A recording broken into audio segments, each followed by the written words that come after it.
Esta es la historia de un género lleno de etapas de sol y de sombra, de noche y de día. En realidad obedece a la curiosidad de los habitantes de los medios urbanos por ese mundo desconocido que todos compartimos en un mismo planeta. Los viajeros ingleses del siglo XIX habían descubierto un mundo exótico en sus aventuras coloniales, y las capitales europeas como Londres, Berlín o París se llenaron de estampas sobre paisajes, especies y pueblos hasta entonces desconocidos y reflejados bajo el perfil de lo exótico.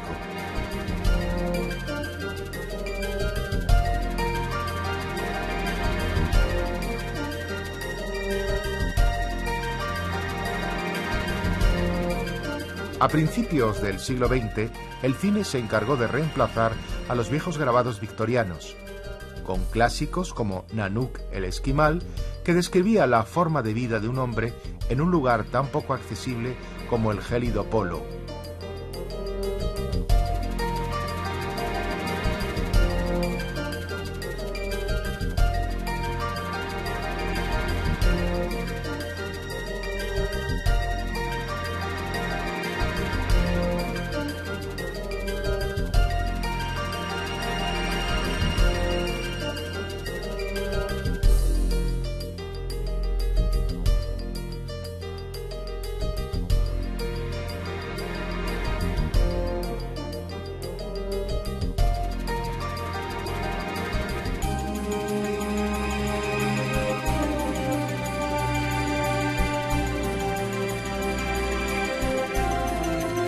Las grandes productoras del Hollywood de esos años enviaron equipos a África, América del Sur o Asia en busca de imágenes de animales y plantas exóticas, muchas de las cuales aparecían en los noticiarios o en los fondos de las películas de Tarzán.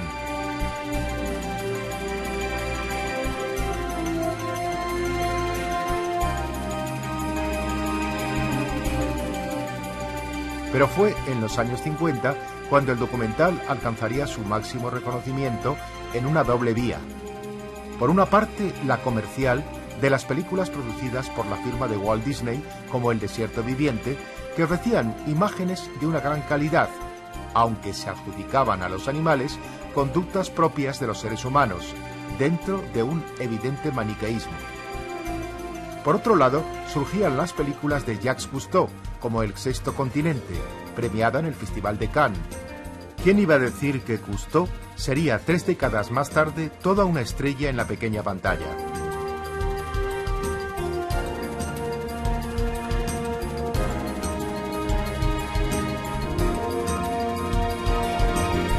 En España tuvieron que llegar los años 60 para que la naturaleza empezara a tener su sitio en la pequeña pantalla.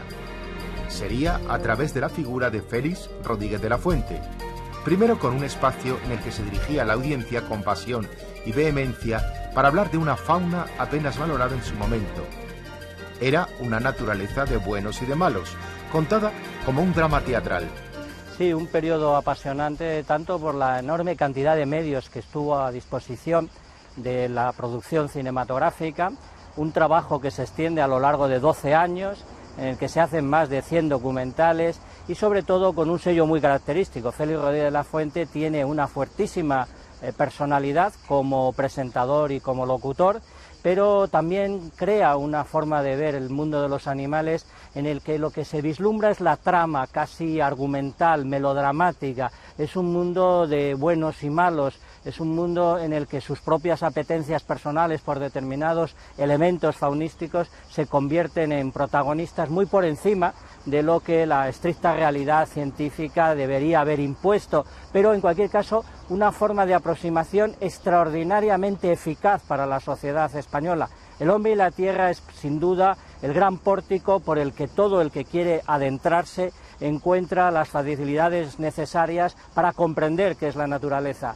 La clave del éxito del hombre y la tierra es estar en sintonía con el gran público, el haber sido primer número 1 en el mundo de las audiencias con un tema hoy tan poco apetecido precisamente por el conjunto de los que contemplan la televisión, pero que desde el año 70 al año 80, en el momento en que muere Félix Rodríguez de la Fuente, sin duda es uno de los éxitos grandes de la televisión pública.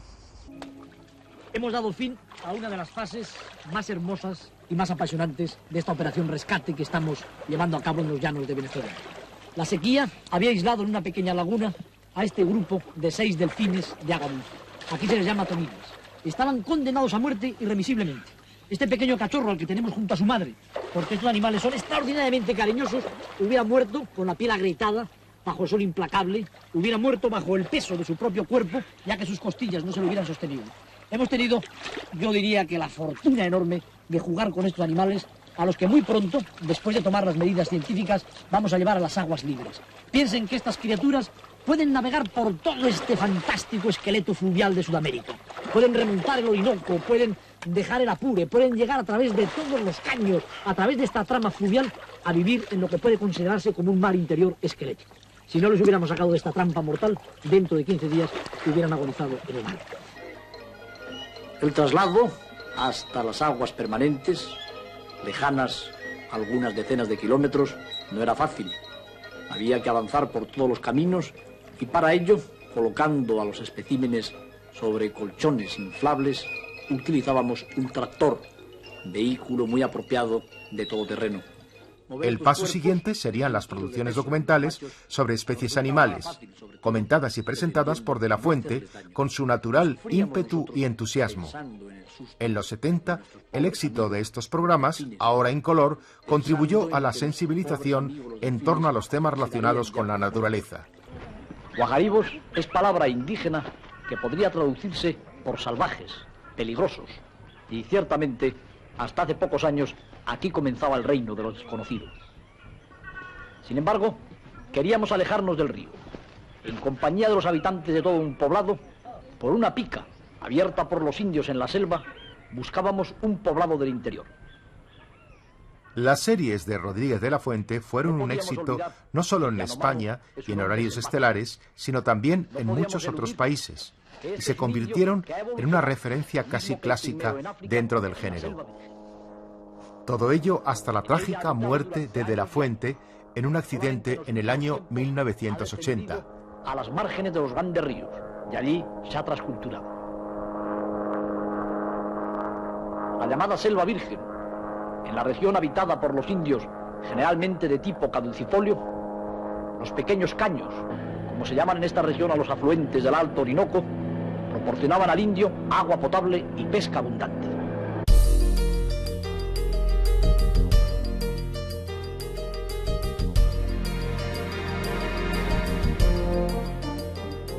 El hueco dejado por los espacios de Félix tendría que ser llenado en España por nuevas producciones.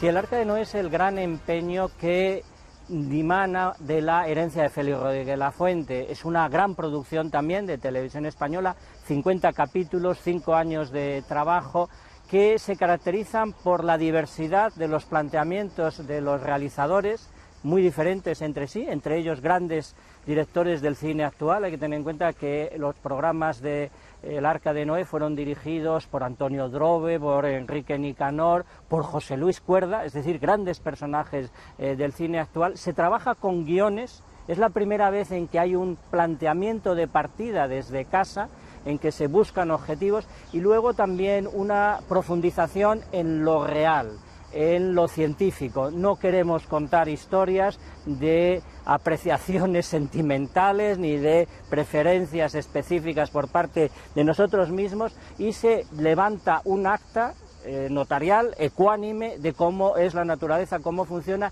y curiosamente el Arca de Noé abre por primera vez, aunque en muy pequeña medida.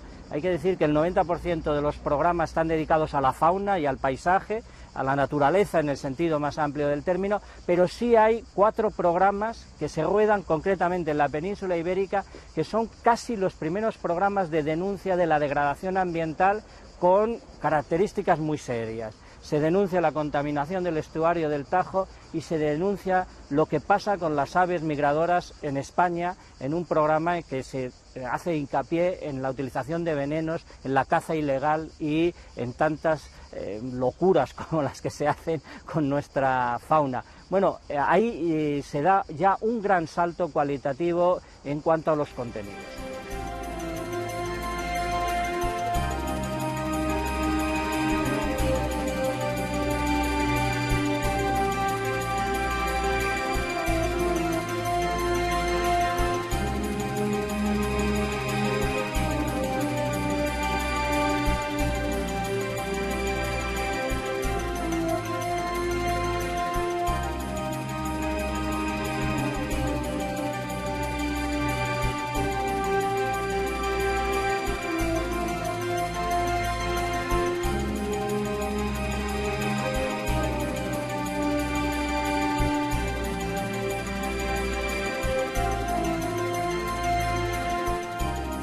ventaja en muchos casos de que las técnicas iban a permitir que el acercamiento al mundo animal y vegetal fuera mucho más directo, con imágenes que en aquella época causaban evidente sorpresa y admiración.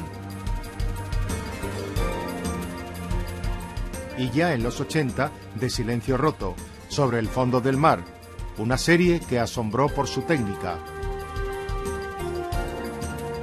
Los espectadores tenían ocasión de acercarse a un mundo escasamente conocido y hasta entonces secreto, sin moverse de su propio hogar.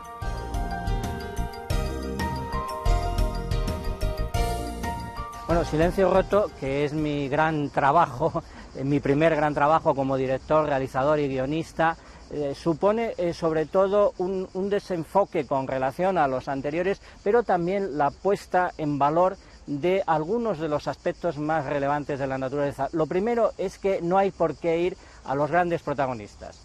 El insecto, el anfibio, el reptil, el pez pueden contarnos fascinantes historias que desde el punto de vista de la conducta pueden ser tan apasionantes como el león matando una gacela. Solo que cambia la perspectiva, cambia el tamaño del protagonista, pero sobre todo es convertir a lo más fascinante de la historia natural, es decir, el comportamiento, la conducta de los seres animales en el verdadero hilo conductor del argumento. Cada capítulo estaba dedicado a una de las facetas del comportamiento animal y esto tuvo tanto éxito que nos cabe el honor de que la BBC 5 años más tarde haga una de sus grandes series con el mismo enfoque, Trials of Life, de Attenborough, las huellas de la vida, me parece que sería la traducción, y realmente pues es una enorme satisfacción para nosotros desde Televisión Española haber hecho esta serie.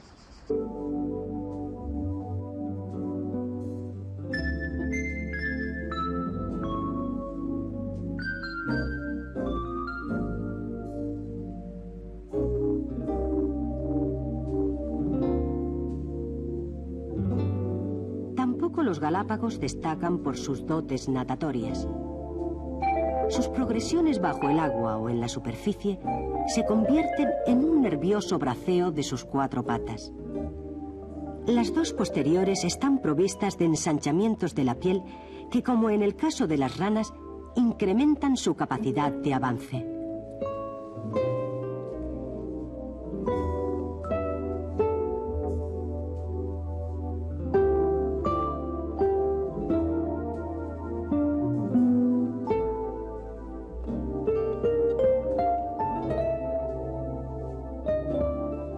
Durante bastante tiempo, los documentales sobre naturaleza tuvieron su propio hueco en los horarios estelares de la pequeña pantalla, tanto en España como en otros países.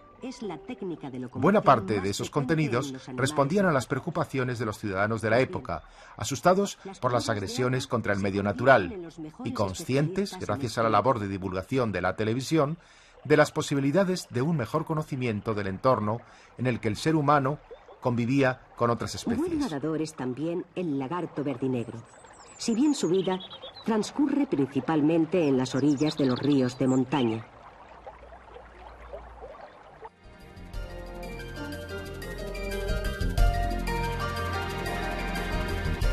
Gracias a ese impacto, hombres de ciencia se convirtieron en espléndidos comunicadores y a la vez estos se adentraron muchas veces en temas de divulgación científica. Fueron los años del triunfo de Carl Sagan y el universo, y también los de Attenborough y su acercamiento a la fauna y la flora. En la España de los años 80 se mantuvo la producción de series en esa línea, favoreciendo una nueva sensibilidad respecto a la valoración del entorno ambiental. A la vez, Jacques Cousteau, con sus distintas series sobre el mundo submarino, había contribuido a definir un clásico.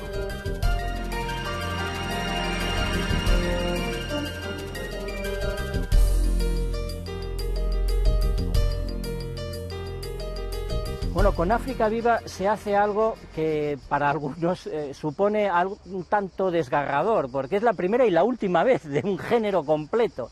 Es el programa en directo total, es el ponerse delante de las cámaras, en mi caso como presentador, a hacer una exposición totalmente fresca, totalmente espontánea, sin ningún papel, sin ningún guión, sin ninguna preparación prácticamente previa, exceptuando pues el conocer los elementos de la fauna y lo que pueden hacer, y retransmitir en absoluto directo, exactamente igual que un partido de fútbol o que un desfile o una boda, y ponernos ante el público con esa frescura de no saber lo que va a pasar el segundo más tarde.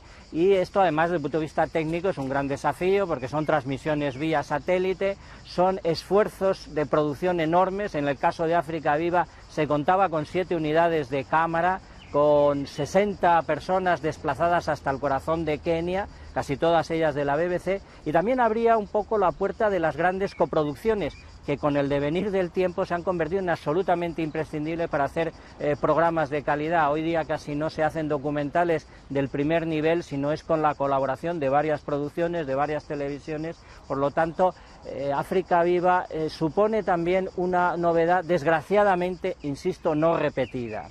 Viajamos hasta sitios como Masai Mara, cabe la enorme satisfacción de ver un paisaje como lo conocieron nuestros primeros padres. La crisis del género se produjo en los años 90.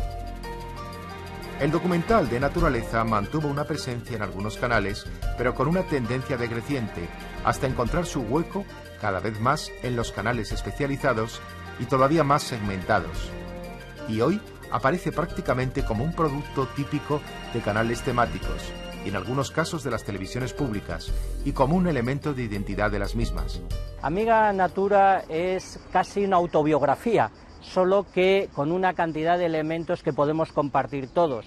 Amiga Natura es la experiencia de alguien como yo mismo, que tengo la fortuna de estar en contacto con la naturaleza, de que mi hogar está dentro del seno de un bosque, pero también manteniendo viva la llama de la cultura rural. Es una forma de que entronquen el lenguaje del agricultor, del ganadero, del que siega, del que trilla, del que cuida de animales, del que doma caballos, con lo que hacen los árboles, lo que hacen los manantiales y las convivencias múltiples que se dan en el seno de la naturaleza. Es prácticamente la demostración de que cabe el diálogo, que cabe entenderse con las manifestaciones de lo espontáneo y, en consecuencia, que bastan a veces pequeños ámbitos, como era el hecho de que en Amiga Natura la totalidad de los 9 programas se filmaron en una pequeña propiedad extremeña, sin salir de allí, con la excepción de una entrevista, que realmente es algo que se puede poner encima del tapete para ilusionarnos con el potencial de la naturaleza. En una maceta que esté en un balcón también se podría filmar una serie entera de naturaleza, y por tanto también es una llamada de atención sobre lo tremendamente fascinante que nos puede resultar el mundo de los animales, de las plantas y de las actividades que los seres humanos desarrollamos al aire libre.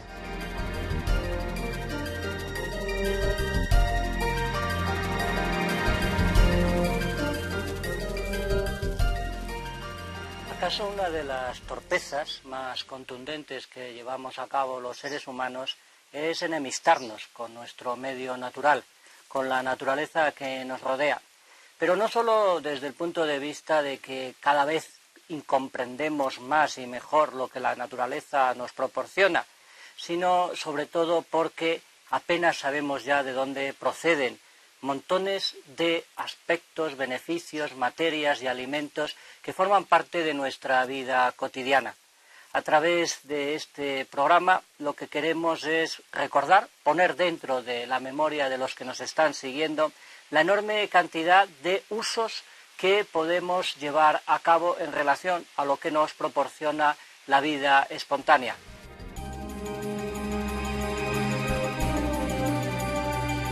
La acogida a esos productos ha permitido un mejor conocimiento sobre nuestro entorno y a la vez un acercamiento hacia formas de hábitat y a los puntos de encuentro entre los seres humanos y el planeta, entre nosotros y el resto de las especies que convivimos en un mismo territorio.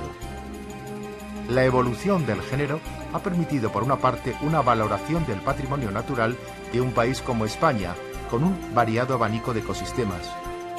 Por la otra, una atención hacia las propias especies que cohabitan con los seres humanos en el tejido de la ciudad, porque la naturaleza no es el mundo lejano y alejado, sino también el que tenemos más próximo.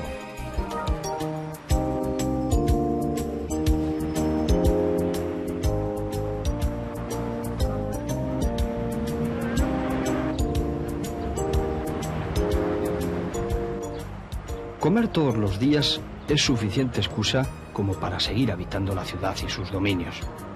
A esta ecuación de supervivencia de múltiples incógnitas le hemos dedicado atención minuciosa en nuestro programa.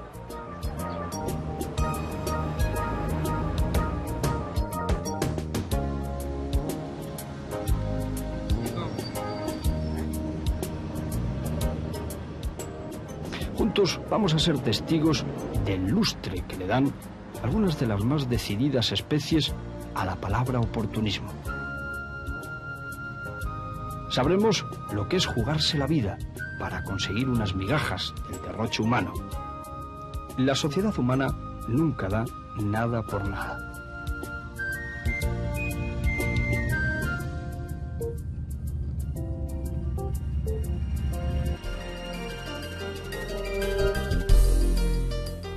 El porvenir de este género es una incógnita, aunque ya nunca volverá a ser como en los años 70 y 80, cuando los documentales sobre naturaleza aparecían en los horarios estelares de las televisiones. Sin embargo, en los últimos años se ha podido ver cómo en la gran pantalla se creaba un espacio para documentales sobre la naturaleza, convertidos casi en una obra de arte. En estos momentos los empeños van dirigidos a casi un extremismo total, porque la producción cinematográfica de documentales de naturaleza está en un mal momento. Se está produciendo poco, cuesta muchísimo dinero, hay poca tirada de la audiencia y por tanto las cosas están en un momento que podríamos llamar de bajón, de crisis. Pero paralelamente se han llevado a cabo en los últimos 4 o 5 años las películas más ambiciosas y las series más caras de la historia. Son fundamentalmente de la BBC y de algunas productoras privadas, pero también está apareciendo un fenómeno emergente muy sorprendente, que es el de el gran largometraje para pantallas de cine comercial, y se está dando el caso de que en los últimos 3 años pues se ha estrenado, se ha presentado, se han exhibido con un enorme éxito de público en todo el planeta, pues nada más y nada menos que Nómadas del Viento, película en la que también tuvimos una participación española destacada, nominada a los Oscar y a los premios Goya. Hemos participado también en Deep Blue, la película más cara. Hay que tener en cuenta que son largometrajes de un presupuesto cercano a los 3.000 millones de pesetas antiguas, 22 millones de dólares, 20 y tantos millones de euros. Es algo realmente sorprendente, pero eso permite, como es el caso también de la tercera gran película que ha aparecido en los últimos años, Génesis, pues de rodar en la totalidad del planeta cientos de localizaciones, 30, 40 equipos de cámara, las más sofisticadas tecnologías, o como en Nómadas del Viento, pues 40 y tantos biólogos adiestrando animales para que se comporten como desea el director de la película ante la cámara. Enfatización o no, divulgación sobre el medio natural o idealización en torno a una naturaleza que no siempre es contemplada como la tarjeta postal que demandan los urbanitas. Cuestiones para el debate y sobre todo la respuesta a la pregunta: ¿se han cruzado elementos de la ficción dramática en la construcción de los espacios documentales sobre naturaleza? A la hora de contemplar la naturaleza, ya sea en vivo, en directo o a través de la pequeña pantalla, deberíamos ser capaces de quitarnos la vestimenta, de ser capaces de una contemplación neutral, no aplicar nuestros criterios morales, nuestras preferencias estéticas o nuestro código de valores a lo que estamos viendo. La naturaleza funciona sin intención, o si acaso con la mejor intención que se conoce en la historia de la vida, que es que la vida continúe.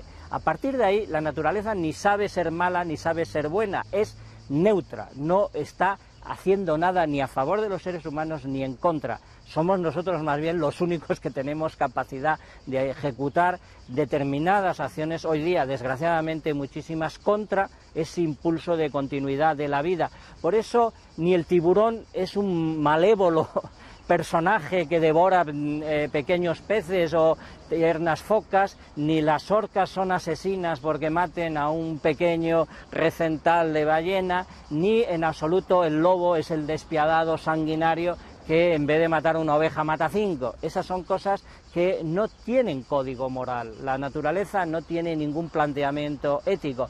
Pero nosotros, a la hora de contemplar la naturaleza, sí podemos aprender algunas cuestiones. Podemos desde fascinarnos por la multiplicidad de las formas, de los colores, de los movimientos, por la ilimitada profundidad del sentido de la vida, y también por la extraordinaria riqueza de los comportamientos, que curiosamente todos quieren lo mismo, quieren que haya mucha vida, no poca vida, quieren que haya mucho tiempo para lo viviente y no poco tiempo. Por tanto, es algo muy parecido a la contemplación del arte. El arte puede inspirar mucho, puede ser sublime, puede hacernos llorar, puede hacernos entristecer, pero evidentemente el arte es fundamentalmente contemplación y admiración. Es serenar el espíritu ante un gran acontecimiento, una gran oferta de emociones. Veamos la naturaleza como fábrica de emociones y no como una madrastra o como una amiga. Por ahora, muchos de esos documentales se han convertido en clásicos de la mano de algunas referencias inolvidables dentro de un género en el que hoy las técnicas permiten toda clase de posibilidades para ser testigos invisibles de la vida de las otras especies.